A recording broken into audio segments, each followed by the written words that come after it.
Do things exist when we're not looking at them? Seriously. I mean, really, like, I was in the other room a little while ago. Are those things still there? Are they still there? How do I know? This camera that I'm looking at right now, if I turn around and look this way, I'm looking at this door, I can look at the back of my head. But here's the thing. I'm looking at this door right now. That camera, however, I'm assuming that the camera is still behind me. But I don't know if it's still behind me. The question is, does it still exist? That's the question. Now I see the camera. I know it's there. But, when I wasn't looking at it, was it still there? That's an interesting thought. Do things exist when we're not looking at them? And if so, how do you know? Do other people exist when we don't see them? Now I kind of get into this because this is what Berkeley was basically saying. That things exist because we perceive them. This is what George Berkeley said. This is part of his philosophy. That the existence of things aren't really, there really isn't a thing there, so to speak, but it's our perception. It's like this stone.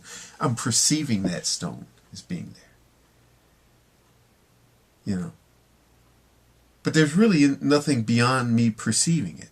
Even though I'm seeing it, I'm touching it, I can feel the hardness of it. I can feel it's kind of cold because it's cold in this place.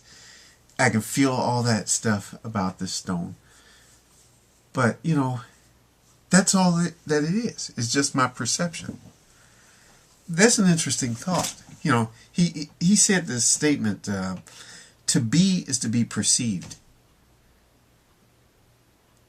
Sometimes in life, people treat you as if you don't exist. And if they treat you as if you don't exist, do you cease to really exist? Sometimes people could even be looking at you, but they don't give you much thought. They don't really give you a lot of thought. They don't really care about your feelings or you as a person or the totality of who you are. They don't really care. And sometimes you feel in that moment like you don't exist. Because sometimes people measure themselves on how other people see them. You measure who you are and what you are as a person based on other people's opinion about you. If they think a certain way about you, you are whatever they think you are. If they think you're a bad person, you're bad. If they think you're a good person, you're good. But what is perception? It's more than just simply taking things in through your senses. I was just I actually was reading part of a book, and now I actually have it on audio tape. It's an interesting book. I recommend it. It's a book called The Invisible Gorilla. And in fact, if you not Google, but if you just look at, you can look that up too. But if you go and put that in on YouTube, there's a video about that. When people miss things that are right in front of them, just look up the invisible gorilla thing. It's interesting because it made me think about something. I thought about Berkeley and Berkeley's thing about to be is to be perceived. If you don't see that if you don't see that gorilla, he's not there.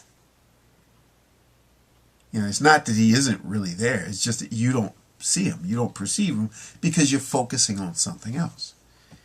I think that what Berkeley said, at first, some people might think that that's kind of silly. But I think there's some truth to it. Not in the most literal sense of it.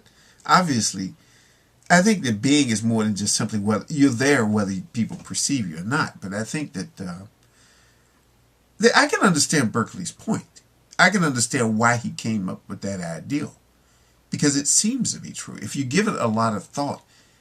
And if you really get into philosophy and you really get into what Berkeley said, using pure logic and reason, you actually can't say that what he said is wrong.